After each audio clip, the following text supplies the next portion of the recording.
13 miners trapped. 2 rescue teams were working underground Monday evening trying to reach 13 miners trapped when a massive explosion rocked an Upshur County coal mine early Monday morning.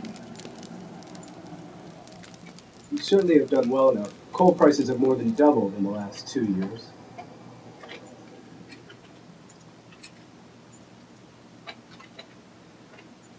Well, they have been following the rise in oil prices. Coal is still the cheapest form of energy we have, and it provides more than half of our nation's electricity.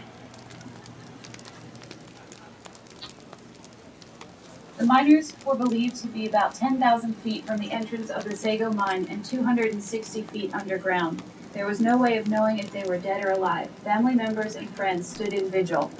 They struggled to maintain hope amid reports of the ferocious explosion. "I'm going to stay here until he comes out, one way or another," one woman cried. No way of knowing if they were dead or alive.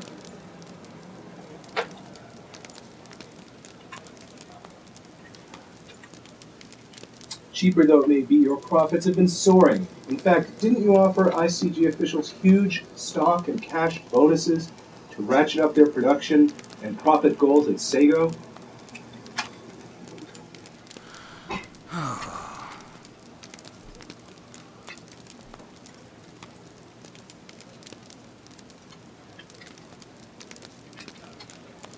I offer my men incentives, yes. What's wrong with that? 12 miners found alive 41 hours after the explosion. Problem is that Sago's accident rate is 3 times the national average. People were rushing out, yelling, "There's 12 alive!" Mr. Goff said, "When they found the body and said the carbon monoxide levels were high, I doubted my faith. But now we've got 12 men walking off that hill." We've heard that. Given such pressure for profits, you people would not tolerate any extended shutdowns to correct roof problems or gas leaks. Would you call that mine safe? False report. Only 1 man left alive. Mistaken information last night that 12 of 13 miners trapped in a West Virginia coal mine had been saved when in fact 12 were dead and only 1 was alive. I believe the mine was fundamentally safe. Last year, the mine was cited for 208 violations, 96 of them significant or substantial. Well, there were violations. Every mine in the country has violations.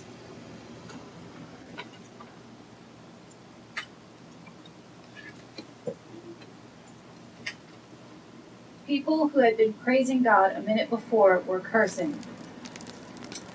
How could you keep the mine open with all those violations?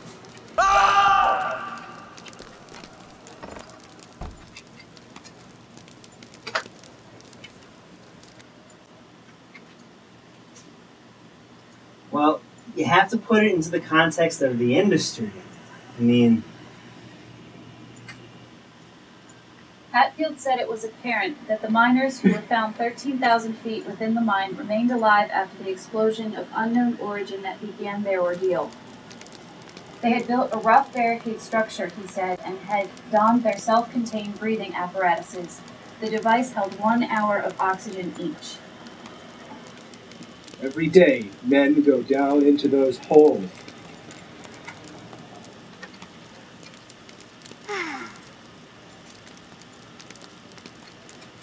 I understand.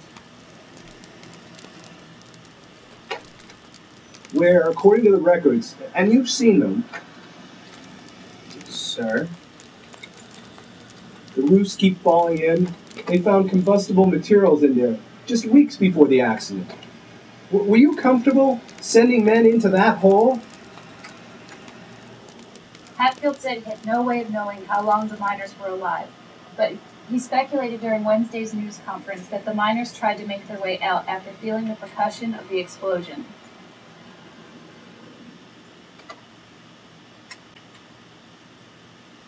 We were comfortable based on the assurances from our management that they felt it was a safe situation. 20 roof collapses, 13 partial shutdowns? Didn't you start to wonder whether that mine was about to blow? Well, shutdowns and about to blow are not exactly the same circumstance. When you get reports of the roof collapsing again and again and again, doesn't that concern you? They were likely subjected to dense, heavy smoke as the mine's ventilation system shut down. They then probably sought a safe breathing environment in which to try to create a barricade and hold out for help, Hatfield said. Sure, it concerns me, and I can tell you that we have never skimped on safety expenditures. Oh, I understand that there's a trust fund being set up for the families of the deceased miners. How much has your company put into it? $2 million. We put in the first $2 million, and then we're also. Cato said the tragedy has shaken the faith of some in the community who don't even know if there is a Lord anymore. We had a miracle, and it was taken away from us. You are a billionaire, and your company earns close to $1 billion a year. How did you come up with a figure of $2 million? The board decided to put the first $2 million into the fund and then try to raise more money for workers. As the chairman, would you call that generous? We think it's a good start towards helping these people. Look, I'm not the bad guy here. Every single company I took over would have been liquidated had we not bought it. In fact, 2 union leaders have paid tribute to me for saving those jobs. And what about the men's safety?